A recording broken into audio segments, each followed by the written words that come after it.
انا ماشيه ومعايا صديقه ليا او قريبتي بمعنى اصح، ماشيين في الشارع كده، شايفين الشارع نضيف والشارع حلو مفيهوش اي حاجه. المهم اذ فجاه واحنا ماشيين، حبيبتي انا مقابلاها في الشارع اللي في الوش ده وخدتها وقلنا نمشي ما بين العماير، احنا بيننا وبين العماره دقيقه، فبدل ما نمشي من الشارع الرئيسي نمشي في شارع جانبي. هو عموما ده شارع 9 المقطم. دي العمارات الخلفيه وانا بصور لكم من عندي من العماره. فانا وانا ماشيه انا وهي، حصل لنا موقف سخيف قوي. حبيبتي واول مره تجيلي وما تعرفش البيت، ابص الاقي ورقه محذوفه عليها فيها تنظيف فسيخ ورنجه وحاجات زفرة جدا. طبعا الأكلة دي حلوة، أي حد بيحبها وكل حاجة، ولكن الحاجات دي ما تترميش من البيت، ما تترميش من البلكونات. لقيت البنت قالت لي: ايه ده؟ الحقي، دي زفارة وقعت عليا. ابص انا مش مصدقة عينيا، حاجات سودة وقشر وابيض وحاجات قذرة مرمية عليا. تخيلوا بقى، زفارة فسيخ ورنجة، واحدة بتنظف في عمارة شيك ونضيفة في شارع 9 الرئيسي في المقطم، وحد بيرمي الحاجات دي من البلكونات. استغربت واستعجبت قوي. قالت لي: دي احنا لو ساكنين في ايواء مش هيعملوا كده. ازاي؟ دي عيب حتى على العماره دي، اللي رميته مش لايق على عمارتها ولا لايق اكيد على شقتها، ازاي تعمل الجريمه دي؟ بصراحه انا اتكسفت وزعلت واتضايقت جدا. قلت لا، مش ممكن. بصراحه انا وقفت كده وهي بتقفل الشباك او البلكونه بتاعتها، قالت له ايه: اصبر بس يا جبار. كانت ان عندها ابني صغير.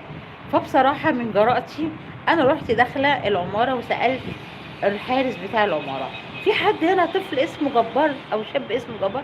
قال لي: ايوه، في الدور الثالث. بصراحة بمنتهى الجراءة قلت له: الشقة كام؟ قال لي كذا. رحت طالعة، خبطت الجرس وما اتكسفتش، حد فتح لي، الريحة طالعة لي، عرفت ان هم دول. رحت موريالها صاحبتي، قلت لها: يصح واحدة تكون جايالي وماشية معايا في الشارع وترمي ده من البلكونة؟ قالت لي: لا انا ما قصدتش ارميه عليها. قلت لها: ما انت اكيد ما تقصديش ترميه علينا لانك انت ما تعرفيناش اصلا. قالت لي: لا ده انا برميه للقطط وللكلاب اللي في الشارع. قطط وكلاب في الشارع؟ انتوا شايفين الشارع ده؟ تخيلوا، في قطط وفي كلاب. طبعا ما هي بتقول كلام مش مقنع. فانا استغربت قوي لكلامها. قلت لها: طب انت بترمي للكلاب وللقطط، الحارس اللي قاعد تحت العمارة عندك ده بينظف، او ممكن الريحة كلها تبقى مالية الشارع عندك او طالعة على كل البلكونات. انا عن نفسي احيانا بشم ريحة كريهة وافضل ادور في الشقة اقول الريحة دي جاية لي منين، الريحة دي جاية منين، وببقى زعلانة ومتضايقة جدا ان الريحة دي طالعة لنا. عرفت النهارده الريحه دي بتطلع على الشقق منين؟ الناس اللي قاعده في عماير شيك وفي اماكن شيك ودافعه في شقتهم الشيء الفلاني. عايزه اقول لكم الشقق بكام؟ هتستعجبوا، دي عدت ال 2 مليون. ازاي ترمي من بلكونتك ورقه فيها بواقي فسيخ او رنج او بواقي تنظيف رنجه وفسيخ وترميها من الشارع، والشارع ده في ناس ماشيه؟ ده انت حتى ما بصيتيش لحسن يكون ربما حاجه تيجي على راس حد راجل. طب احمدي ربنا ان الموضوع ده حصل مع ناس محترمه زينا، لكن لو ناس قليله الادب وسافله كان ممكن يتفرجوا عليك الشارع والعماره كلها. ما كانش يجب انك انت تعملي كده. الناس كلها تاخد عنك فكره سيئه ان انت ست مش محترمه ومش نظيفه. الاحترام ده واجب، احترام ده، احترمي الساكن، احترمي الجار، احترمي الناس اللي ماشيه في الشارع، احترمي الحاجات اللي انت بترميها والحارس بينظف الجنينه اللي تحتيكي وينظف الجنينه علشان هو برضو بيتعب. ليه ترمي حاجات زي كده؟ قطط ايه اللي هتاكل راس رنجة ولا راس فسيخ ولا راس سردين؟ عيب قوي اللي انت عملتيه. عيب في حق نفسك وفي حق ولادك وفي حق العمارة اللي انت ساكنة فيها وفي حق الزوج اللي موجود ومتواجد معاكي.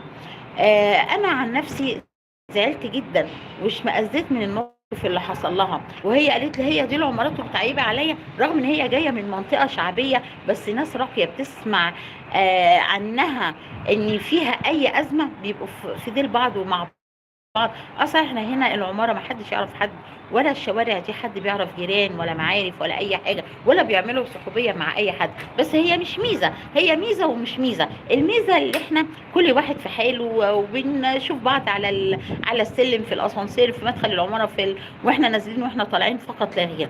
ولكن المناطق القديمه الشعبيه ما تلاقيش الحاجات دي بتحصل. مش القديمه يعني العشوائيات والاماكن اللي مش عارفه مبنيه ايه، لا ابدا. الاحياء القديمه بتاعتنا بتاعت زمان، مصر القديمه، وعندنا عندنا المانيا عندي كده محطة الفرنساوي، في السيدة زينب والحسين والجمالية، المناطق القديمة العريقة العتيقة، شبرا وشارع شبرا والناس اللي في شبرا، كل دي أماكن قديمة مصرية. ناس بتفهم في الذوق وبتفهم في الأصول وبتفهم في الواجب وما بتحبش تجرح جيرانها وما بتضايقش الجار، وبيقول لك اختار الجار قبل الدار. لان طبعا الحاجات دي عيب قوي لما تحصل في اماكن شيك زي دي كده وفي اماكن راقيه.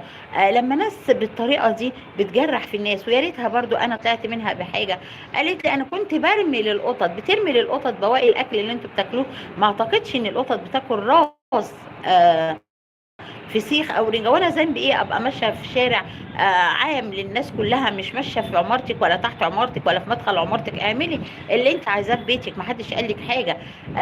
انا حر ما لا اضر، يعني انا طالما انا مش بضر اي انسان يبقى انا حره في كل تصرفاتي. لكن انت ضريتي الناس، ضريتي واحده ماشيه في الشارع وجايه، وبعد كده احنا كنا رايحين مناسبه وهي لابسه لبس محترم ولبس شيك ولبس نظيف ولبس حتى لو مش غالي بس على الاقل نظيف ومغسول ومكوي. قلت لها طب هي هتعمل ايه دلوقتي؟ لا مقاسها مقاسي ولا لبسها من لبس، هي هتعمل ايه في الزفاره اللي انت زفرت لها؟ مش مشكله. العيب هتغسلهولك، تقلعه نقلع في بيوت الناس وخدي اغسليه بمنتهى الاستزاجه والاستخفاف. بتستخفي بعقليتنا وبتستخفي باسلوبنا وهو مش عاجبها كمان.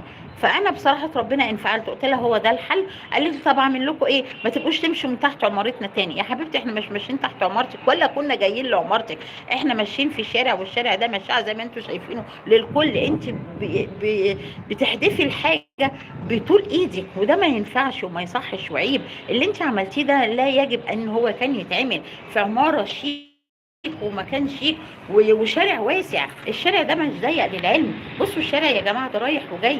بصوا يعني عيب. بصوا الناس بترمي ازاي والناس بتتصرف ازاي والناس بتعمل ايه. شايفين العماير دي؟ كل دي ظهر عماير مش عماير، ده الظهر بتاعها. شايفين الراجل بينظف، الحارس بينظف بين العماير. شايفين الشارع واسع ازاي وكبير ازاي. هي تقول لي ما تمشوش من هنا، يعني ايه ما نمشيش من هنا؟ يعني ده منطق؟ ده اسلوب؟ دي طريقه كلام ودي طريقه حوار بتحاوري بيه مع الناس؟ اولا انا زعلانه منك قوي. احنا جيره وجيران، واكتشفت ان انا لما ببص من البلكونه بشوف بلكونتك، ومع ذلك انا تقريبا يعني تقريبا حد من اولادي كانوا بيجوا ياخدوا درس عندنا.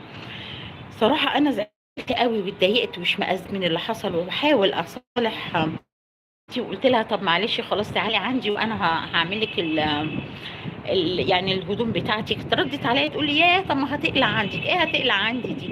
ايه عندي وعندك دي؟ هي المفروض ان هي تقلع بره بيتها اصلا من اساسه. هي على الحاله اللي هي نازله بيها من بيتها واولادها شايفينها ترجع بيتها سلمى غانمه مفيش اي حاجه زي كده. انا كنت في نص هدومي ومحرجه فعلا، اخدتها عندي ونظفت لها الحاجه وقلت لها بس هجيب حاجه يطلق بالبخار.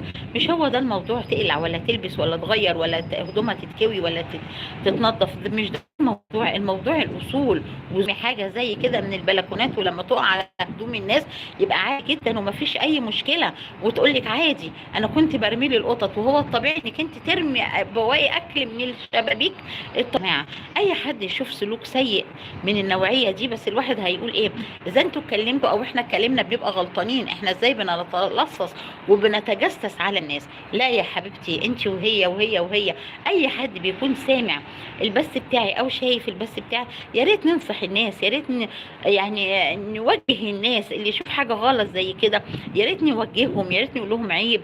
انت بتوسخي، بتنظفي شقتك بتوسخي الشارع ده فيه ناس ماشيه، الشارع ده فيه واحد بينظف وراكي، الشارع ده افرضي كان ناس ما جاش، افرضي بتاع البلديه ما عداش عليكي، يبقى الوساخه والزفاره والنتانه اللي انت رميتيها من بيتك هتفضل تحت كل عماره. ويا ريتك بتحطي مثلا في كيس، ده انت رميها في الورقه، ده ورقه يعني نطرت على كل والكل ماشي. بس هي يعني لبست في صاحبتنا وجت على هدومها كلها الياقه بالكتف بالظهر. منظر كان قذر وما تعرفيش كانت شاويه الرنجه ولا ايه، الجلد لازق في الهدوم.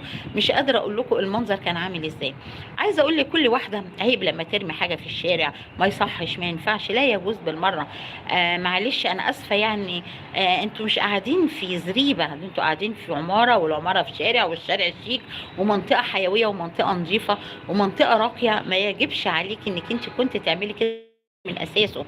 عايز حاجه كمان يا جماعه، انتوا بتقولوا الاحياء الشعبيه، الاحياء الشعبيه كلنا كنا زمان جايين من احياء الشعبيه. الاحياء الشعبيه القديمه العربيه المصريه، التراث بتاعنا اللي عمرنا ما ننساه، زي القلعه والسيده زينب وسيدنا الحسين والجماليه ومصر القديمه، كل دي، وشارع شبرا اللي احنا رايحين جايين عليه النهارده بسم الله ما شاء الله بقى شارع حيوي.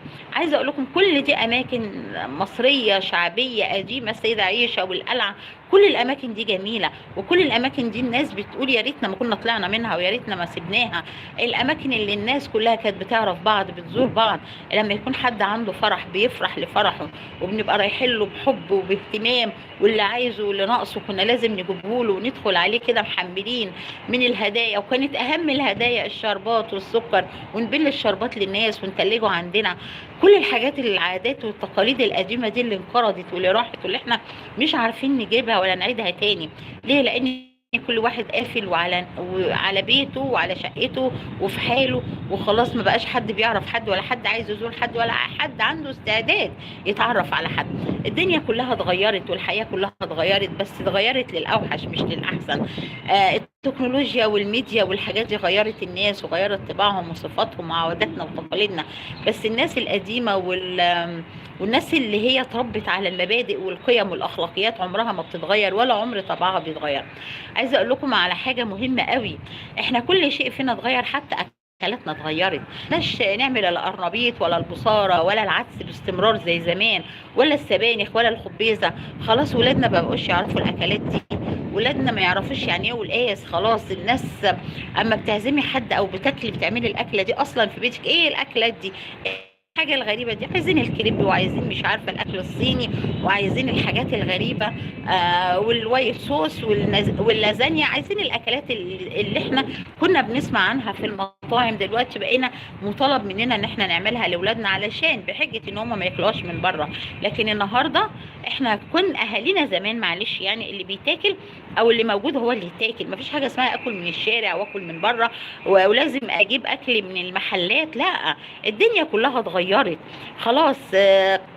كل ولادنا لا لا لا لا الاكل ده مش عاجبني، ايه السبانخ دي، ايه الخبزه دي، هو كله طبيخ طبيخ، كله خضار خضار. ايوه طبعا لازم خضار، لازم خضار ولازم رز ولازم يا اما لحمه يا اما فراخ. ما فيش خلاص الاكل اللي موجود بناكله، ما حدش كان بيغصب علينا ناكل ايه ولا ما ناكلش ايه، اللي عاجبه عاجبه، اللي مش عاجبه ما بياكلش. كنا ممكن ناكل اي حاجه من الثلاجه، المهم ما كانش فيه المحلات الكتيرة دي اللي انتشرت، اللي كل واحد ينزل كريب، ينزل يجيب بطاطس، ينزل يجيب مش عارف ايه شاورما والكلام من ده. طب الحاجات دي كانت بتتعمل في البيت بس ما كانتش بالكمية دي. فين ريحة القرنبيط اللي كانت بتملى الشارع كله، اللي الناس كلها كانت بتعمل القرنبيط ونبقى فرحانين بايه الريحة دي، ايه الاكل ده. تعالوا النهارده شوفوا كده، كل حاجة اتغيرت.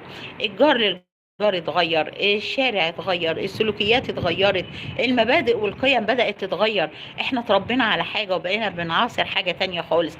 نفسي الكل يفهم ان المبادئ والقيم ما بتتجزأش والاخلاقيات ما بتتجزأش ولا الضمير بيتجزأ. نفسي الكل يفهم ان حياتنا زمان لازم نمشي على مبادئها، مش لازم كله يتغير. غيروا اللبس، غيروا الاكل زي ما بتقولوا، غيروا الاسلوب، الالفاظ اللي بتتقال بس ما بتتقالش في البيوت، بتتقال بين الاصدقاء وبين الصحاب. والحمد لله ان احنا مش من الجيل ده. بيقولوا لنا اصل انتوا جيل قديم قديم قديم، ربنا عليها. نفسي اقول لكل خلي بالك من عيالك، علميهم الادب وعلميهم التربيه الصح، وعلميهم ما يكذبوش، علميهم الصح من الغلط والحلال من الحرام. المفروض مش كل حاجة بقت بتتغير، حتى المبادئ وحتى الأخلاقيات. ما ينفعش، الدين واحد والأذان واحد وكل حاجة واحدة ثابتة ما بتتغيرش. الصح عمره ما بقى غلط والغلط عمره ما هيكون صح. عايزة أقول لكم حاجة مهمة جدا، ودي يا جماعة كلكم لازم تاخدوا بالكم منها. أنا لما بحكي الموقف ده لواحدة حبيبتي بتقول لي عادي، انا ساعات برمي الحاجات دي، ساعات بترمي الحاجات دي عشان ما زفرش الشقه. ما تزفريش شقتك وتزفري الشارع كله، ما تضايقيش نفسك وتضايقي الشارع كله. ما تزعليش مني، انا اسفه جدا ان انا اقول لك انت زيها بالظبط. يا جماعه عايزه اقول لكم ان كل حاجه ليها اخر. كل موضوع المفروض ان احنا بنتكلم فيه لازم الناس تتعظ منه ولازم الناس تفهمه صح. عايزه اقول لك الله يرحم ايام زمان، والله يرحم الايام اللي احنا عشناها، اللي عمرها ما بترجع ولا على فكرة هنعرف نرجعها تاني، ولا الناس بتتغير، الناس بتتغير للأسوأ. احنا زمان والله العظيم لما كان بيبقى عندنا حالة وفاة في الشارع او في البيت، كنا بنغطي التلفزيون بقماشة علشان ما حدش يعرف ان احنا بنشغل التلفزيون، او يفتكر ان احنا بنشغل التلفزيون. احنا بنشاطر الناس وبنحافظ على مشاعرهم، وبنشاركهم افراحهم وبنشاركهم احزانهم. النهارده الحاجات دي كلها اتغيرت، ومفيش الحاجات دي اصلا، ما تلاقوهاش. كان زمان عايزين نقول للزمان ارجع يا زمان، ده في 5 شروط علشان الزمان يرجع. لازم الحياة ترجع زي الاول، ولازم الدنيا ترجع زي الاول، ولازم الناس ترجع زي الاول. احنا مش هنعرف نغير الناس، بس بقدر المستطاع نفهمهم ان اللي بيحصل ده غلط، نفهمهم ونرجعهم لعاداتنا وتقاليدنا ومبادئنا وايامنا الجميله اللي احنا عشناها زمان. ولازم نقول لهم افتكروا الايام دي كانت عامله ازاي، كنا عايشين ازاي، كنا عايشين في رخاء، كنا عايشين في ستر ربنا، كان الحاجه كلها فيها بركه. كان اهالينا يمكن ما فيش غير واحد بس هو اللي بيشتغل، الاب، وهو اللي بيعول الاسره كلها، والاسره كانت بتتكون ممكن من 6 افراد. ده يعني كل الناس كده على فكرة، مش احنا بس، كل الناس كانت بتتكون حياتهم من 6 افراد. عارفين، عايزة اقول لكم على حاجة، كان بنفطر وبنتغدى وبنتعشى بمرتب واحد بس، هو مرتب الاب، وبنتعلم، بنروح كلنا المدارس. بس ما كانش فيه دروس خصوصية، ما كانش فيه لبس رياضي بالشيء الفلاني، ما كانش فيه كوتشي مش عارف ايه، كنا بناخده بس يوم الرياضة. ما كانش فيه المصاريف الاوفر دي. ده احنا ساعات كنا بنقول لاهالينا، احنا مثلا يقولوا لنا مش عايزين لبس الالعاب، نقول لهم لسه اليوم ما جاش بتاع الالعاب. الكتب الخارجيه نقول لهم لسه. كنا عندنا رحمه على قلب اهالينا، ما كناش بنحب نستنزفهم، نقول لهم هاتوا عايزين واصرفوا وكلفوا، ابدا والله. كنا دايما بنراعي ربنا وبنتقي في اهالينا، نقول الفلوس دي كتير حرام، ليه المصاريف الكتيره دي، ليه الغلا ده؟ احنا انتوا مش شايفين الاسعار عامله ازاي، وانتوا ازاي بتضربوا بعضيكم؟ لا، ده احلى من ده، وده اكتر من ده، ولازم دي تكون عندها اكتر من دي. هو ده صح؟ ابدا والله.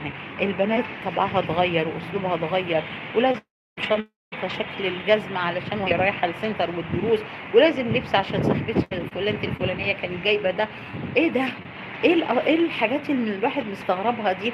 ليه مش كل واحد بيعيش على قد امكانياته وعلى حسب ظروفه وليه بنخلي اهالينا تصرف؟ علشان ايه؟ علشان انتوا تتبسطوا؟ ما ينفعش كده، ما ينفعش يا جماعه والله العظيم. بكره الواحد مش عارف في ايه، لازم بكره الواحد يعمل حساب لبكره، لازم الواحد يعمل حساب لبكره. ما ينفعش حين النهارده موتني بكره، ما ينفعش.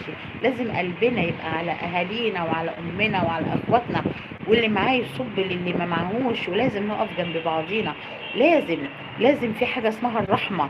الرحمه اللي اهم من الرحمه اللي هو ربنا منزلها علينا، ان احنا نتقي الله في بعض. يعني ربنا اسمه الرحمن الرحيم، طب احنا نتقي الله في بعض زي ما ربنا امرنا. نتقي الله في نفسينا وفي ديننا وفي اهالينا، علشان الحياه تستمر وتمشي صح. البركه بتقل من ايه؟ هي البركه بتقل من ايه؟ خاف من بكره على المصاريف؟ لا، احنا المفروض نخاف من بكره ان احنا مش دايمين في الحياه، احنا كلنا رايحين من عليها. فلازم نعمل الصح ونعمل المظبوط ونعمل اللي ربنا امرنا بيه، واللي نهانا عنه ما نعملهوش. التبذير، يعني مثلا انا لبست عليه اللي هو ايه، من كان يؤمن بالله واليوم الاخر، عايزه اقول لكم ما يأذيش جاره. واحنا اتأذينا، واحنا اقرب ناس ان احنا نتأذي كده.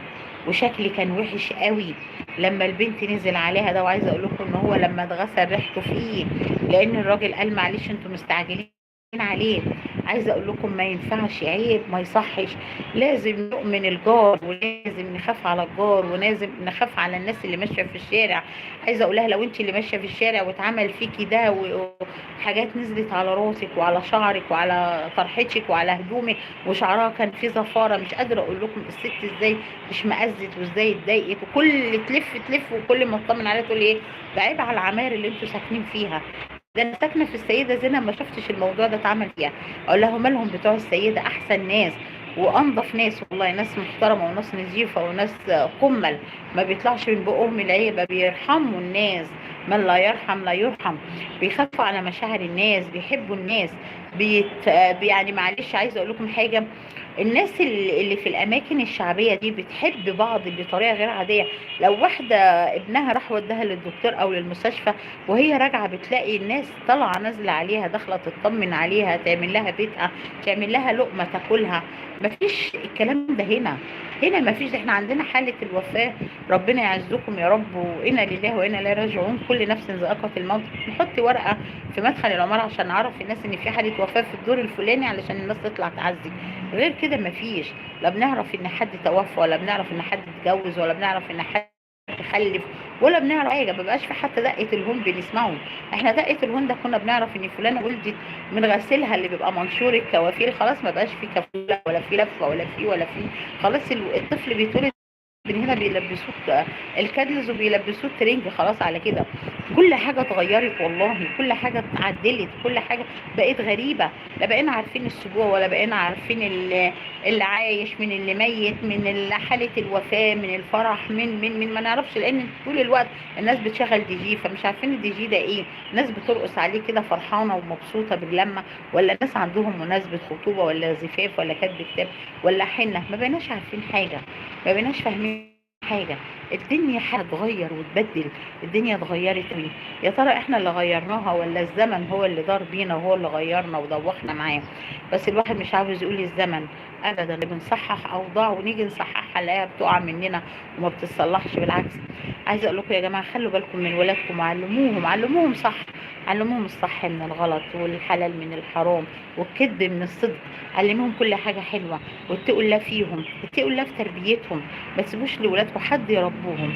ما تخليش بنتك حد يربيها لك، لا عمتك ولا خالتك ولا سلفتك ولا جارتك، ولا ما فيش جاره. قولوا قرايبكم. قرايبكم دولت لو انتوا رايحه شغلك وسبت بنتك عندها، لا وديها حضانه احسن تتعلم. الحضانه هتعلمها الالف والب، وهتعلمها الحساب، وهتعلمها القراءة، وهتعلمها الكتابة. ماليش دعوة باللغات، دخليها حاجة عادية. هتعلمها القرآن، علموها القرآن. خلي ودانها تاخد على سماع القرآن من صغرها، هتطلع متمسكة بدينها. واللي ماسك على دينه زي اللي ماسك على جمرة من النار. حاولوا تعلموا ولادكم الحاجات الحلوة اللي هتطلع بيهم، لان هيبقى في جيل ثالث ورابع. فانت بتعلمي وبتأسسي. انت مش بتعلمي بنتك بس، انت بتعلمي بنتك، ولما تتجوز بنتك هتعلم بنتها، وبنتها هتعلم بنتها. وبالتالي كل حاجة حلوة هتنتشر، كل حاجة حلوة هتبقى معاهم طالعين بيها، احسن ما كل حاجة وحشة هتطلعوا بيها. وكده يبقى في فساد في الارض. الفساد ده ما هو بيبدأ من ايه؟ من حاجة بسيطة، وبعد كده بتكبر وتبقى عاملة زي الجمعية بتنتشر. عايزة اقول لكم خلوا بالكم من الدنيا. الدنيا حلوة وجميلة وكل حاجة فيها حلوة، بس احنا لازم نعامل الدنيا صح. يعني مفيش داعي للتبذير، مفيش داعي للإسراف اللي ملوش 30 لازمة، مفيش داعي لإن احنا نتدخل في خصوصيات الناس ونتكلم على الناس ونذم في الناس. لا بالعكس، نرشدهم وننصحهم ونفهمهم. لو تدخلك عند جارتك هيفسد العلاقة بينها وبين أختها، أو بينها وبين جارتها التانية، مفيش داعي. رغم أشك إن في حد النهارده بيعرف جاره. غير برضه اقول لك في الاماكن الشعبيه، الاماكن الجميله اللي فيها عبق التاريخ، الاماكن الحلوه، تاريخنا الجميل اللي بينص على كل حاجة حلوة والله. فين القلل؟ فين القلل يا جماعة؟ القلل انقرضت. كان الراجل بيمشي بيبيع قلل وبتتغسل وبتتبل، وبنقعد بلينها يوم كامل أهالينا، ويحطها في البلكونة أو في الشباك علشان تسقع. عارفين كنا كمان بنيجي نشرب الليمونات، بنحط قشر الليمون والليمون جوه في الصينيه. قشر الليمون ده عشان لو كلنا سمك ما نرميهوش، بننضف ايدينا بالسمك بيه عشان ما يبقاش في ايدينا ريحه. وكمان الليمون اللي هو بيبقى محطوط في صينيه القلل ده بيبقى ساقع تلج عشان تشربي ليموناته لو ما حدش عنده ثلاجه. على فكره والله ايامنا كانت جميله وذكرياتنا الحلوه. والقلل بتبقى بتروي فعلا. القلل القناوي بتروي اي انسان بيشرب منها، تروي العطش. والزير اللي كان بيتملي علشان الميه لا قدر الله وقطعت، يبقى الزير مليان ومتغطي وعليه كوبايه ألمونيا قشطه نضيفه جدا وبيضه قوي زي قلبكم الابيض، ونملاها. ونملى كل ما الزير يفضل لازم يتملي علشان لما الميه تقطع ما نتزنقش، ناخد من الزير وناكل منه ونشرب منه زي الفل. ولازم يتغسل عشان اي شوائب فيه من الميه لازم كنا بنغيرها. ايام جميله وذكريات جميله. والمسحراتي على راي اللي بيقول لك انت بتصحوا الناس الصحيين، المسحراتي ده راح فين؟ ده كمان ده انقرض. احنا ما شفناش مسحراتي السنه اللي فاتت ولا اللي قبله ولا اللي قبله. فين المسحراتي لما كان بيبقى بيمشي في الشوارع ومعاه ايه؟ معاه فانوس منور والله، بيبقى رابطه بشريطه كده، بيبقى رابطه ويلف المسحرات، وينده اسم. ولو ما ندهش على اسم معين ننده له ونقول له لا قول اسامينا. وفعلا كنا بنصحى، صدقوني كنا بنبقى نايمين وبنصحى واحنا صغيرين. المسحراتي ده كان ليه قيمه وكان ليه لازمه. ايامه كانت جميله وحياتنا كانت حلوه. وكنا بنصحى والله على السحور وناكل ونبقى مبسوطين، وناكل الزبادي ونبقى فرحانين قوي، والفول والجبنه والخيار، ونبقى مبسوطين جدا. والله على فكره عايزه اقول لكم حاجه جميله قوي ومفيده قوي، خلوها حلقة في ودنكم. عمر المسحراتي بأيامه الجميلة ما هتنتهي. المسحراتي النهاردة اتغير وكل حاجة اتغيرت. الناس بقت صاحية 24 ساعة في رمضان، ما بتنامش، ما بتهمتش، طول الليل صاحيين وطول النهار نايمين. وأول لما المدفع يضرب يفضلوا طول الليل لغاية الفجر، لما بيأذن يصلوا الفجر ويناموا. بس كده، هي دي بقت حياتنا في رمضان. المسحراتي انقرض خلاص، ما بقاش في حاجه اسمها مسحراتي زي زمان. هقول ايه؟ الله يرحم زمان وايام زمان. لا والله عايزينها ترجع زي زمان. الروبابيكيا لسه واحد دلوقتي معدي بروبابيكيا، بس معدي بايه؟ بعربيه نقل. فين زمان الروبابيكيا؟ ولما حد كان بيطلع، ولا بتاع السكسونيا اللي كان بيشيل سبت على راسه وماشي بيه في الشارع ويطلع شقه شقه ونندهله عندنا ونديله الحاجات القديمه، الهدوم المقطعه اللي فيها بقعة، اللي مقطعة مش هتنفع تتخيط، والأحذية القديمة بياخدها وينظفها ويغسلها ويكويها ويبيعها في سوق كان اسمه سوق الكانتو زمان. ويدينا بدل ويقيضنا، يدينا حلة ألمونيا بلاستيك، يدينا مصفى، يدينا مش عارفة ايه. كل الحاجات دي اتغيرت في مصر. عاداتنا وتقاليدنا والأحياء القديمة خلاص الناس ما بقتش تعرفي تمشي بيه فيها بتاكسي. تكاتك تكاتك تكاتك تكاتك. توك توك ايه ده؟ التوك توك طبعا هو حلو للناس اللي هي مثلا مفيش مواصلة بتوصل لها، بس كتير كتير وبزياده. يا ريتهم يرخصوها، يا ريت الناس ترخص التوك توك ده وتعمله بطريقه مختلفه. تعمل له باب يبقى مثلا عربيه زي ما انتم شايفين كده، تبقى مثلا عربيه يبقى ماشي. الناس اللي مش قادره تمشي خلاص، الناس بتكبر ما بتصغرش. الناس ايه؟ بتبقى عايزه يعني مثلا ايه؟ عايزه افهمكم، الناس بتبقى ماشيه مثلا رايحه مشوار، فالمشوار ده مثلا بعيد، فالتاكسي او العربيه اللي راكباها مش هتنفع تدخل جوه، فبتستسهل بتاخد التوك توك. شغلانه محترمه، الناس جايباها مش عيب ولا حرام. ولكن تعالوا بقى شوفوا في اي وقت الناس بتوقفهم، حد بيوقفهم ويغلس عليهم وياخد منه مثلا اتاوه، فليبقاش او مثلا يجروا على في مكان معين، فكل اللي بيدفع ده، كل اللي اشتغل بالشهر كله تلاقيه يعني، او اليوم كله او الاسبوع كله تلاقيه بيدفعوا في مخاطره كتير ومشاكله كتير. عايزين برضو نقلل شوية التكاليف والمصاريف والأعباء على الناس مش مستحملة، الناس تعبانة والناس زهقانة. وهو لو لقى شغلانة أحسن من التوك توك كان وقف عليها واشتغل عليها، لكن للأسف دي أسهل حاجة بيعملوها، إن هي سواقين التكاتك. رغم إن أنا مش بشجعها، مش أحلى حاجة طبعا، ولكن أهو بنقول أحسن من قعدة بيتهم، وأحسن ما يستلفوا، وأحسن ما يشحتوا، وأحسن ما يسرقوا، احسن ما ينصبوا. اهو بيعملوا حاجه شغلانه شريفه، ده للناس المحترمه اللي نازلين على اكل عيشهم فعلا، اللي بيلفوا علشان يجيبوا يومهم، اللي بيشتغلوا فعلا بكرامه وبعزه نفس، وفعلا ماشيين بما يرضي الله. طبعا الواحد بيقول لهم بارك الله فيكم، ربنا يوسع رزقكم ويكرمكم يا رب من وسع. عايزه اقول ان كل واحد عنده لقمة عيش، عنده شغلانة حتى لو بسيطة أو مش مهنته، اشتغل وكمل فيها لغايه ما تلاقي الحاجه المناسبه ليك. مش مشكله بتقبض ايه، مش مشكله بتاخد كام، المهم انك انت بتقبض في اخر الشهر، بيبقى معاك فلوس حتى لو انت هتستلف حاجه بسيطه او هتمشي على قدك. حاليا معلش انا عارفه ان الدخل اقل من المصروف بكتير، المصاريف اعلى بكتير والدخل قليل، بس احنا كستات بيوت شاطره بنعرف ندبر امورنا، وبنعرف ازاي نمشي حياتنا، وبنعرف ازاي نقول معلش الحمد لله النهارده حلو، النهارده في بكره ما فيش، بس احنا احسن من غيرنا، احسن ما نستلف، واحسن ما نتداين، واحسن من قعده البيت. الراجل قعدته في البيت وحشه قوي. ممكن الستات برضو شاطره بتعمل حاجات في البيت، بتعمل اكل وتبيعه. الست الشاطره النبيهه ممكن تعمل حاجات لجوزها يعني يساعدها. ممكن تعمل اكل، وجوزها مثلا بعد الظهر جه ما بيعمل حاجه ممكن يوصله لها دليفري. ممكن ناس كتيره قوي تشتري منها وتنفعها وتقول احسن ما انت قاعده في البيت ما بتعمليش حاجه، طالما انت شاطره ونفسك حلو في الاكل. ممكن قوي وفلوس كويسه وشغلانه محترمه. الكسكسي والفطير المشلتت، اللي شاطره في الحاجات دي وتعمل اعلان عندها وتوزعه وتبيعه. ابدأي بحبايبك، ابدأي بجيرانك اللي في البيت، خبطي عليهم قولي لهم انا عندي.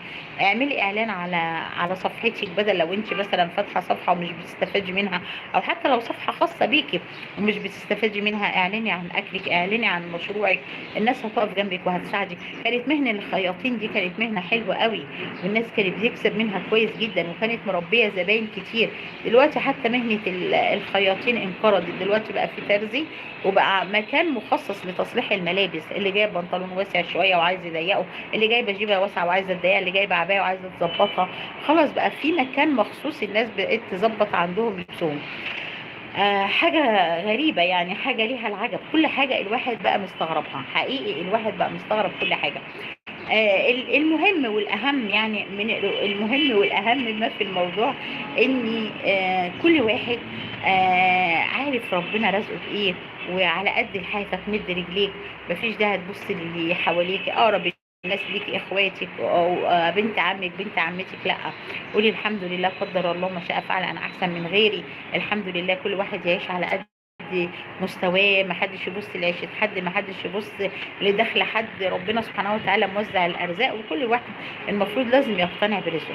كل واحد لازم يقتنع باللي ربنا بعته له ورزقه بيه. كل واحد المفروض يقول الحمد لله انا احسن من غيري. يبص للي اقل منه هيقول لا الحمد لله انا في نعمه. هبص للي في اعلى مني هتعقد.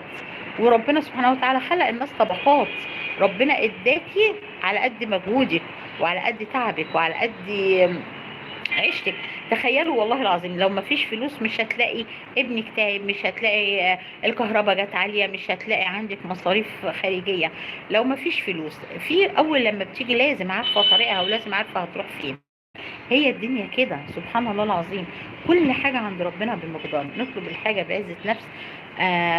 لو حد عامل اعلان شغل، طب استفسر منه بالراحة وبهدوء. عجبك ما عجبكيش اوعي تروحي ولا تنزلي. الجواب بيبان من عنوانه. لو الكلام مظبوط وصح ومنطقي، اتكل على اللي خلقني واروح واشوف الشغلانه دي هتناسبني ولا مش هتناسبني. شوفي الحضانات، لو واحده عايزه تشتغل شوفي الحضانات. شوفي لو واحده بتعمل كاترينج ومشهوره ومعروفه بتبقى طالبه حد يساعدها، ممكن تاخدي منها الحاجه في البيت واعمليها وروحي وديها لها. مش لازم تقعدي في المكان نفسه، اشتغلي من البيت، اعملي الاكل بتاعك من البيت. حد عايز يقور محاشي، حد عايز يلف محشي، حد عايز يسبك صلصه، طب اديني الحاجه وانا هعملها لك وابعتها لك لغايه عندك. كل ده شغل، وكل دي بيجيب فلوس. الله اعلم فلوس كتيره فلوس قليله، بس المهم ان انت بتضيفي دخل لبيتك. لو انت عندك امكانيات تعرفي تشتغلي وقادره تشتغلي، وعندك وقت فاضي انك انت تعرفي تشتغلي. لان في واحده الله يكون في عونها، خلاص صحيت من النوم على بال ما سالت على مامتها وسالت على حماتها، وقعدت اتكلمت كلمتين مالهمش 30 لازمه في التليفون، او كلمتين ليهم فايده. خلاص اليوم بالنسبه لها طار، وولادها جم من المدرسه هتقوم تحضر لهم الغدا، وخلاص شويه والزوج هيجي هيتغدوا برده، وخلاص اليوم انتهى على كده. بمجرد المغرب بتأذن احنا تاني يوم على طول. انا عن نفسي الواحده ولادها بيروحوا على شغلهم، وولادها بيروحوا على المدارس او على شغلهم، وجوزها راح. خلاص اقوم اشوف ورايا ايه بسرعه شمس ربنا تخش البيوت بدري. والله امي عليها رحمه الله كنا ننزل المدارس، كنا 8 6 وامي وابويا ادي 8. كنا ننزل من هنا والله كانت تفتح الشبابيك كلها وتهوي الشقه وتنشر الغسيل، غسالة عاديه كمان مش غساله اوتوماتيك، وتشطف على ايديها وعايزه تزهر وتنشر الغسيل. وبعد ما بتنشر الغسيل تهول للحفه، فاكرين ان الحفه القطن، الستان البامبا والموف والالوان المسخسخه دي والتركواز. ده كانت شغلانه حلوه بتاعت المنجد. شغلانه المنجد اللي انقرضت، اللي كان النهارده بقينا بنجيب المراتب اللي هي السفنج، فين المراتب بتاعتنا القطن الجميل المصري اللي الراجل بيجي كده كانت كل الحاجات اللي معاه القوصة وخشبة، وبينفض الغسيل، بينفض معلش القطن، ويقول لي اغسلوا الاكياس وهاتوها احشيها لكم تاني.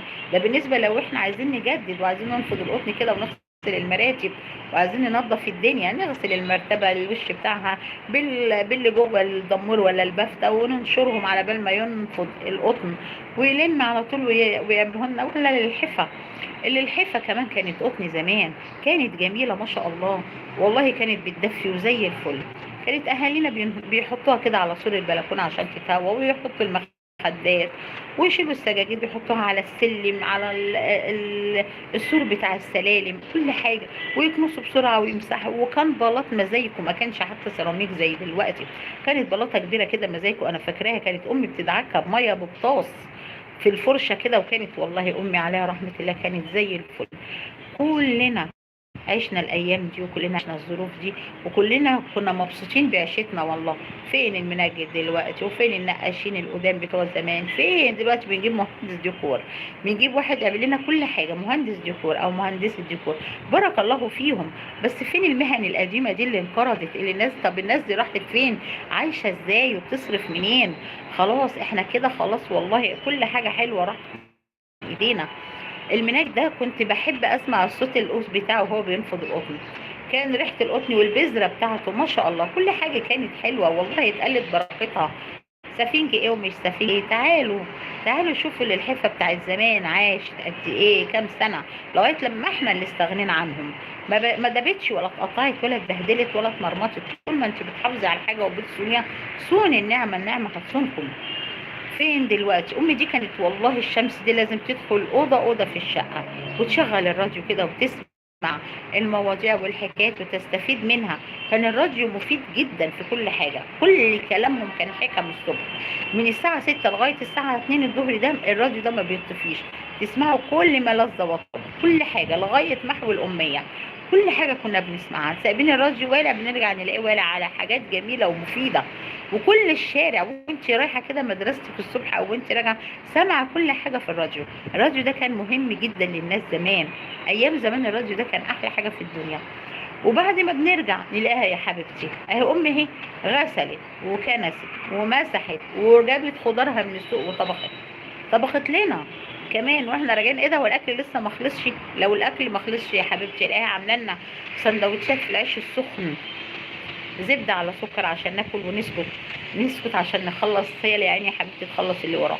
ونلاقي الاكل الطبيعي بتاعنا، البسله والقلقاس، ونلاقي ما شاء الله الرز ابو شعريه، اكل عادي جدا.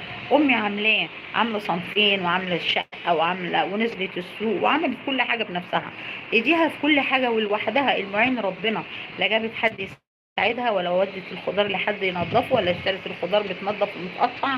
خلاص دي احنا كل حاجه في عصر السرعه، حتى الخضار، الاكل بقى بيتعمل في ثواني، الاكل بقى بيتعمل في ثواني، حتى الاكل الوقت ما فيهوش بركه، كل حاجه اصل احنا مفرزين الصلصه، اصل احنا مش عارفه محمرين الشعريه، اصل احنا مقطعين البصل، اصل احنا مش عارفه ضاربين الطماطم في الخلاط، اصل احنا مقطعين القلقاس وشايلينه، اصل احنا مقطعين السبانخ، كل حاجه متفرزه. مفيش خضار فريش بتجيبيه وبتعمليه، لا الخضار كله عصر السرعه. تعبانين من ايه؟ ما عندكوش وقت في ايه؟ الوقت انتوا اللي بتهدروه وانتوا اللي بتضيعوه وانتوا اللي بتعفرطوه. الوقت ال 24 ساعه بتوع ربنا هم ال 24 ساعه، الخمس فروض هم الخمس فروض، الوقت هو الوقت. انتوا اللي بتضيعوا الوقت او احنا اللي بنضيع الوقت؟ احنا اللي بنضيع الوقت وبندخل في مواضيع مش بتاعتنا ولا تخصنا. احنا اللي بنضيع الوقت ان احنا بندخل في كلام ما يفيدش ولا ينفع. احنا اللي بنضيع الوقت في وقت مش بتاعنا. انا اعرف واحده والله العظيم حبيبتي وصديقتي ما شاء الله عليها، شاطره قوي في كل حاجه الا برها باهلها، شاطره في كل حاجه الا ان هي تعرف اهلها وتروح لهم وتزورهم ويزوروها. بيتها ده بقول لها انت بيتك ده هتخليه زي المقبره، ما حدش بيشغل. اقول لي انا فاضيه، انت فاضيه؟ مش فاضيه تزوري امك، مش فاضيه تزوري اهلك، مش فاضيه تعزمي امك، مش فاضيه تعزمي اهلك؟ ازاي ده؟ ده احنا الف بيت عودنا اول ما نفتح عينينا كنت اتصل عليه رحمه الله بحماتي وبامي، وامي تقول لي حماتك قبليه اتصلي بيها وسلمي عليها وتطمني عليها وشوفيها. ده الطبيعي، ده العقل، ده الاصول، ده المظبوط، ده المفروض. فاهميني يا حبايبي؟ عايزاكم كده، عايزاكم تبقوا بنات شاطره، عايزاكم كده تبقوا بنات ملحلحه، عايزاكم كده تبقوا بنات حلوه، عايزاكم تفهموا الدنيا فيها ايه، تفهموا الحياه ماشيه ازاي. الحياه ماشيه مش على مزاجنا احنا بس، الحياه لازم تمشي على الكل. الدنيا على فكره، على فكره الدنيا دي حلوه جدا، حلوه بناسها وحلوه بتصرفات ناسها وحلوه بالعيشه اللي احنا عايشينها. مهما كان عيشتنا ومهما كان حياتنا، برضو حياتنا جميلة وهتفضل جميلة. وكل وقت وليه أذان، بس الأذان واحد. وكل عمر برضو ليه حلاوته. محدش ييأس من رحمة ربنا. النهاردة ما فيش بكرة فيه، النهاردة اللي تعبان بكرة ربنا هيشفيه، واللي توفى رحمة الله عليه ربنا يرحمه، خصوصا أهالينا حبايبنا رحمة الله عليهم، هم شهداء عند ربنا يرزقون. الحمد لله على كل حاجة، والحمد لله على النعم اللي ربنا اداها لنا. نعم ربنا كتير لا تعد ولا تحصى، بس احنا لازم نتقي الله في نفسنا، وبعدين نتقي الله في اللي حوالينا. وعايزة اقول لكم حاجة كمان، خدوا بالكم منها. اي انسان عنده اي مشكلة يا ريته ما يحكيهاش لحد غريب. الغريب ده ما منوش رجا، ما منوش فايدة. صدقوني الغريب ما منوش رجا وما منوش فايدة. الغريب ده حاجة صعبة قوي، حاجة ما منهاش اي مصلحة. بالعكس هيمسكها عليك زلة، او هتمسكها عليك زلة وهتعايرك بيها في اول خلاف. اول خلاف لما انتوا تكونوا اصحاب قوي قوي قوي، او انت فاكره ان ليكي اصحاب قوي قوي قوي وجمال قوي قوي قوي، اول لما يحصل خلاف بينك وبينها، صدقيني اول حاجه هتعايرك بالمشكله اللي كانت عندك. والله العظيم هتعايرك باي حاجه، واي حاجه انت قلتها لها، اي سر انت قلته لها لازم تعايرك بيه. عشان كده حافظوا على اسراركم، اشربوا وراها كوبايه ميه وابلعوها، ما تقولوش حاجه لحد، ما تقولوش غير كل طيب عنكم، فيكم ما فيكم، اوعوا تروحوا لحد. قولوا يا رب، هو ربنا هو اللي عنده كل حاجه. انت بتقولي لها ليه؟ هتعمل لك ايه؟ هتفيد لك ايه؟ ده بالعكس ده هتضايقك اكتر وهتزعلي اكتر وهتحزني اكتر. لكن لما هتقولي يا رب هيشيل عنك وهيرفع عنك وهيقف جنبك وهيطبطب على قلبك، مفيش داعي اي حاجه لاي حد. فعلا والله العظيم. وطالما خصوصا هي مش من دمك، مش هترحمك ومش هتسيبك ومش هتحتفظ بسرك ابدا. في اقرب مشكله هتبوح لك بيه، ويا ريتك ده هتيجي عليك انت بس، ده هتقول للدنيا كلها. ادي فيها وفيها وفيها وهتضيف بقى على الشعر بيت، زي ما بيقولوا. هي يا ريتها هتقول الحقيقه، او هتقول ما يرضي الله عشان الناس حتى تتعاطف معاكي ابدا. دي هتزود على كلامي كلام، وعلى موضوعك مواضيع، وعلى خلافك خلافات. صدقيني يا حبيبتي، وصدقيني يا بنتي، انت ويا اختي كمان، اي حد بيسمعني احترسوا من اقرب الناس ليكم. اوعوا تفتكروا ان حد بيقف مع حد لوجه الله. لازم بتدفعي، يا اما هتدفعي من فلوسك، يا اما من صحتك، يا اما من عافيتك، يا اما من كرامتك، يا اما من سمعتك. مفيش فايده. الناس ما بقتش ناس زي زمان. الناس بتاعت زمان كانت بتصون الود والمعروف والاخلاص. ما بقاش الاخلاص ده، بقت عمله نادره في الزمن ده. الاخلاص بقى عمله نادره في الزمن ده، ولا بيتباع ولا بيشترى. دي حاجة كده، الحمد لله على التربية. ما هي دي بقى التربية والأسس السليمة اللي احنا كنا بنتكلم فيها. التربية والأسس السليمة. خليكم معايا، ما تروحوش في حتة، أنا بس التليفون خايفة يفصل وهجيب الشاحن. خليكم معايا يا حبايبي، ما تتحركوش. ماما، يا ماما هاتيلي الشاحن والله. سامعيني؟ أنا عايزة أقول لكم حاجة مهمة. أي حد حكيتي له سرك، وفي اقرب وقت لمحلك، بمجرد ان هو هيلمحلك او هتلمحلك ان سرك ده ما بقاش في بير، اعرفي على طول اقطعي علاقتك بيها. دي علاقه فاسده، عمرها ما هتتحل، وعمرها ما هتدوم، وعمرها ما هترجع تاني. العلاقات دي بتبوظ بسرعه، وبتبوظ بسرعه. ليه؟ خليكم. انا اعرف واحده مش بعيده يعني، قريبتي، بتعامل الناس اللي بتساعدهم في البيوت معامله سيئه، معامله سيئه. انا ما بقولهاش غير يا ماما، بندهلها بقول لها يا امي. ست كبيره عندها 65 سنه، بتساعدني واقفه جنبي وبتخدمني، تخدمني بعينيها. ست طيبه وبنت حلال. دي برضو من ضمن الحاجات اللي وحشه عندنا هنا. الواحد بيشوف حاجات غريبة. الست اللي معانا في البيت دي بتشيلنا. عايزة اقول لكم انها عندها 65 سنة وشغالة معايا، شغالة معايا بقالها 8 سنين. بنت حلال وطيبة وحنينة وجدعة وخدومة وقشطة ومؤدبة، وصوتها ما بيطلعش، صوتها واطي جدا، صوتها جميل، وصوتها حلو قوي في القرآن. وطول ما هي قاعدة واقفة تستغفر وتقول استغفر الله العظيم، استغفر الله العظيم من كل ذنب عظيم، وتصلي على الرسول. هم دول الناس الطيبة. ارجع واقول لكم سيبكم من صاحبتي مامتي دي اللي واقفة معايا، اسمها ام محمد، بارك الله فيها وفي كل محمد. عايزة اقول لكم اني اوعوا تحكوا اسراركم لحد، محدش بيصون حاجة والله، ما حد بيصون العشرة ولا العيش والملح، ولا بيصون الاصول، ولا بيصون المعروف، ولا بيصون اي اخلاص حبيبتي، ولا بيصون، لا، ولا بيصون اي حاجة. الناس بقت وحشة. لما تحكي لحد موضوع حتى لو مشكلة بينك وبين أهلك، بينك وبين عيلتك، بينك وبين جوزك، بينك وبين ولادك، عمرها ما بتصون السر. لو بس تسأليها فلانة الفلانية مختفية ليه، اسكتي، دي عندها وعندها وعندها وعندها وعندها، بس اوعي تقولي ان انا قلتلك. لا يا اختي، انا مالي، هو انا هقول حاجة؟ انا ما بحكيش، انت عارفاني، عيب، سرك في بير، اقسم بالله ما يحصل. ما تنتهاش، اقسم بالله ما يحصل، ده سرك ده في بير، بس منفذ على شارع كله، منفذ على الشوارع كلها، ادي سرك اللي كان في بير. اوعي تقولي لحد وجعتك ولا مشكلتك ولا همومك ولا مواضيعك ولا حاجه خالص. الناس ما عندهاش غير النميمه والذم. عارفه لو بتمدحي في واحده، يا عمرها ما تقولك دي فلانة الفلانيه بتمدح فيكي وبتحبك. لكن اشتمي في واحده لازم الرساله توصل لها، قبل ما تكوني قافله تليفونك بتكون الرساله وصلت لها. ازاي؟ ما اعرفش. ما شاء الله، احنا شعب فظيع في نقل الكلام، مش كله طبعا، مش كله، كلهم يعني على عيننا وعلى راسنا. احنا شعب من اطيب الشعوب والله، ومن اكرم الشعوب، ومن احن الشعوب على بعض. بس مش عارفة، ناس كتيرة اتغيرت طبعها وغيرت مبادئها وغيرت اسلوبها وغيرت حياتها. ليه وعشان ايه؟ مش عشان حاجة، عشان احنا كده، عشان احنا بنحب الغيبة وبنحب النميمة وبنحب ان احنا نجيب في سيرة الناس، وبنحب حاجات كتيرة قوي غلط فينا. والله العظيم عايزة اقول لكم اني واحدة حضرت لها مشكلة حبيبتي، يعني حضرت لها مشكلة او بعتت لي مشكلة تصعب على الكافر. وبعون الله، انتوا طبعا انتوا مش عارفينها فما بذكرش اسماء. مشكلة غريبة جدا، مشكلة ما توصلش ان النهاية الفظيعة لكده. واحدة لا حول لها ولا قوة اتجوزت، وجوزها يا عيني توفى في عز شبابه، 32 سنة وهي عندها 28 سنة، وعيلة صغيرة ومعاها ولد وبنت صغيرين، واتجوزت وهي عندها مثلا حوالي 22 سنة، 6 سنين اللي عاشتهم مع جوزها.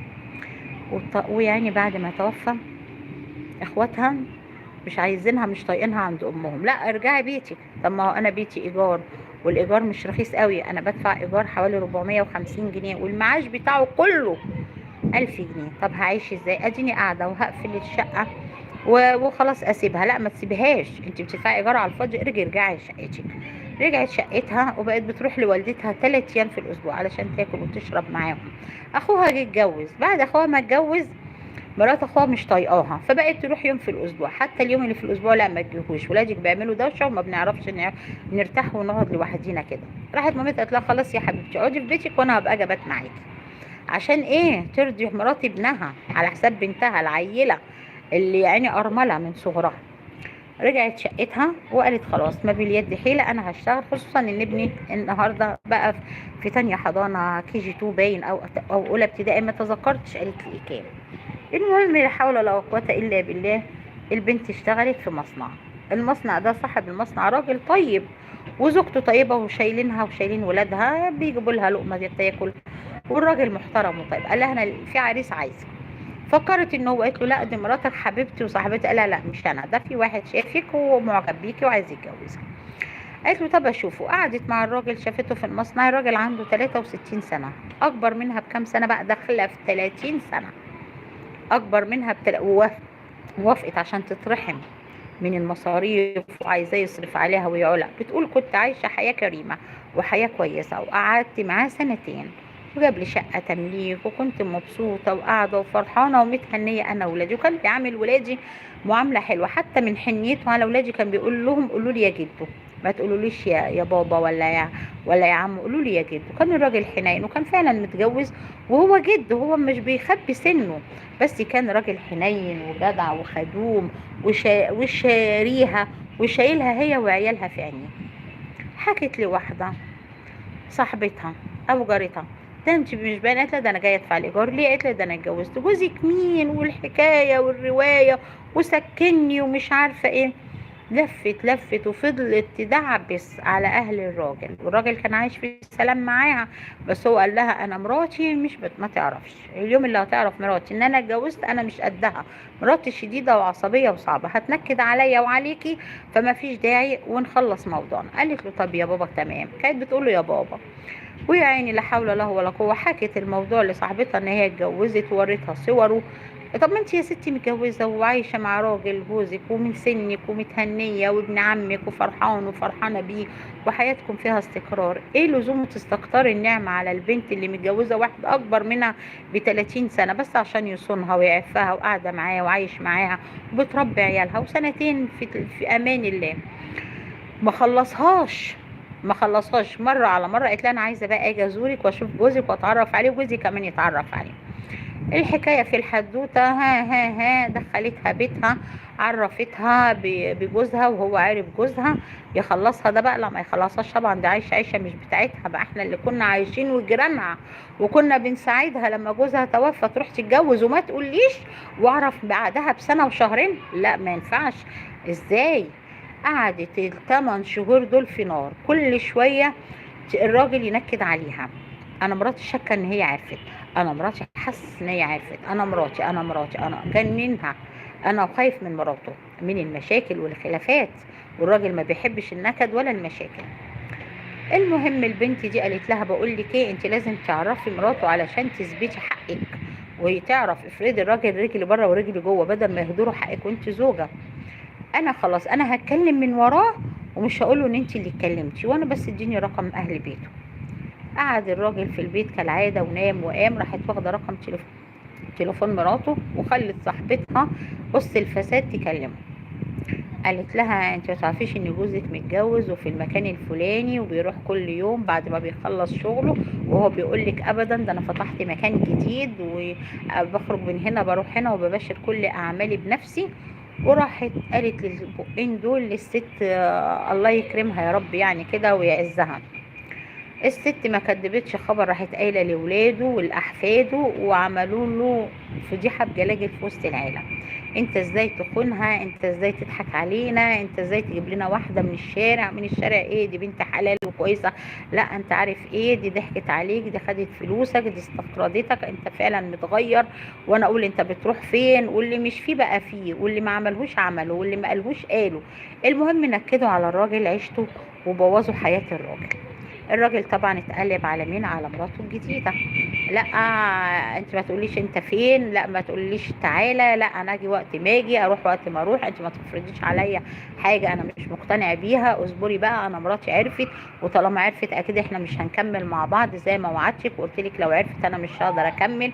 وعملت له مشكله من لا حاجه. الست كانت عايشه في امان الله ومحدش عارف عنها حاجه، بمجرد ما قالت لصاحبتها وجارتها اللي كانت جارتها واللي كانت صاحبتها، استكترت عليها النعمة والعيشة، واستكترت عليها المادة، واستكترت عليها تعيش وترتاح، واستكترت عليها الهنا اللي هي فيه. الموضوع اتقلب، والراجل جه وقال لها لمي هدومك دي مش شقتي اساسا.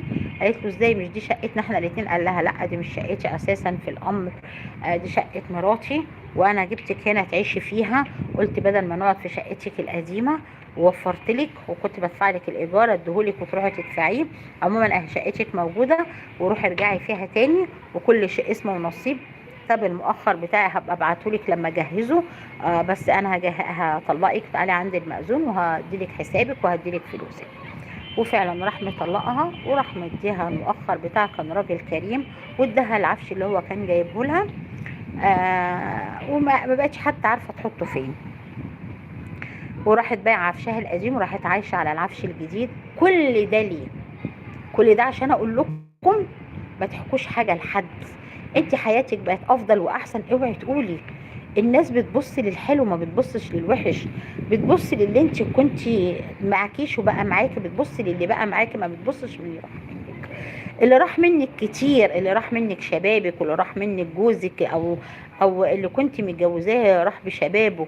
اللي هيروح منك عيالك اللي انت تعبتي فيهم، هيروحوا منك من الحسد والقر. ناس عينيها وحشة وعينيها صعبة، ولازم تدغدغ كل علاقة طيبة، ولازم تطير من ايدك كل حاجة حلوة، ولازم تبصلك في رزقك وفي عيالك وفي جوزك وفي بيتك وفي حياتك كلها اللي ربنا انعم بها عليك. وللأسف انتوا ما بتحرموش 100 مرة مرارا وتكرارا. نقول يا جماعة مش كل حاجة تتحكي وكل ما يعرف يقال. إيه اللي حصل لها؟ رجعت بيتها تاني وعايزة تشتغل تاني، وطبعا مش هترجع المصنع اللي الراجل صاحب المصنع اكرمها وكان بيعاملها زي بنته. قال لها لا مش هينفع، انا بتعامل مع المصنع ده والراجل ده كل يوم والتاني عندي، مش هينفع يشوفك ولا تشوفيه. قال له طب اعمل ايه؟ قال لها هتوسط لك عند حد تشتغلي معاه. اتوسط لها عند حد تشتغل معاه، ورجعت الريمه لعادتها القديمه زي ما بيقولوا، ورجعت تشتغل تاني من اول وجديد، وبدات من الصفر. الحتتين الذهب طبعا اللي كان جايبهم لها اهي سترينها، كل ما تحتاج لهم بجانب المرتب بتاعها اللي لسه هتنزل شغل جديد من اول شهر من اول السنه يعني. مسكينه طبعا اهي بدات تبيع من الذهب بتاعها، وطبعا كانت متجوزه والمعاش اتقطع بتاع جوزها، فطبعا هترجعه مره تانية، لان هي ولادها بس اللي بياخدوا المعاش، والجزء بتاعها اتمنع لانها اتجوزت وكان جواز شرعي. وبالتالي هتحاول ترجع معاشها تاني وتاخد قسيمة الطلاق، والله يكون في عونها ويصلح حالها. معرفش بقى هينفع ولا مش هينفع، لانها تزوجت وخلاص موضوعها انتهى، وربنا يا رب يصلح حالها ويهيئ لها الخير كله عاجلا غير آجلا. كلامي مع واضح ان انت ما تحكيش حاجة لحد، تتكلميش مع حد في اقرب وقت هيبيعك وهتبيعك وكأنها ما تعرفكيش ولا في يوم شفتيها ولا قابلتيها، وبتتحول العلاقة لعلاقة فاسدة. بدل ما احنا كنا اصحاب واخوات وحبايب وبنخاف على مشاعر بعض وبنحب بعض وبنصون اسرار بعض، ما بقاش حد بيصون سر حد، وما بقاش حد بيخاف على حد، وما بقاش حد بيعرف حد ولا بيحب حد. كل واحد خليه في حاله وخليه في دنيته. جارتي لو فيها وحش اشوفها وابص عليها واسلم عليها واطمن عليها، لو محتاجة حاجة انا في ظهرها بالخير بالمشورة بالنصيحة، بالود وبالمحبة والإخلاص في التعامل. مش ندخل نتجسس ونتلصص. المهم ان احنا نعرف اخبار وآرام الناس، مش دي الحياة اللي مطلوبة مننا. ولا مطلوب مننا ان احنا ندخل بيوت الناس نعرف اسرارهم ونخرج نبوح بيها. نتقي الله في نفسنا وفي حياتنا وفي ولادنا وفي عيشتنا، ونحب الخير للناس ونحب الخير لكل الناس، لان المثل بيقول لو جارك في خير افرح له. انا افرح لجاري ولجارتي لو هو في خير وفي معروف وفي صحة وفي ستر من عند ربنا، نقول الحمد لله. الحمد لله ان احنا كلنا بخير، الحمد لله ان احنا كلنا بصحة، الحمد لله ان احنا كلنا حالتنا مستقرة. نقول يا رب نصحى على وضع احنا فيه خير. مش عايزين اكتر من كده، مش عايزين اكتر من الصحة والستر وراحة البال. اهم حاجة الستر ده مطلوب قوي، ربنا اسمه الستار، او بمعنى اصح الستير. لازم نستره ولازم نخاف من ربنا ونخاف من يوم هنرجع له. يا رب ما كنتش طولت عليكم وازعجتكم وكنت خفيفة ولطيفة. وام محمد بتسلم عليكم كلكم. السلام عليكم ورحمة الله وبركاته، واشوفكم في بث جديد، والسلام عليكم. كانت معكم الست جليل.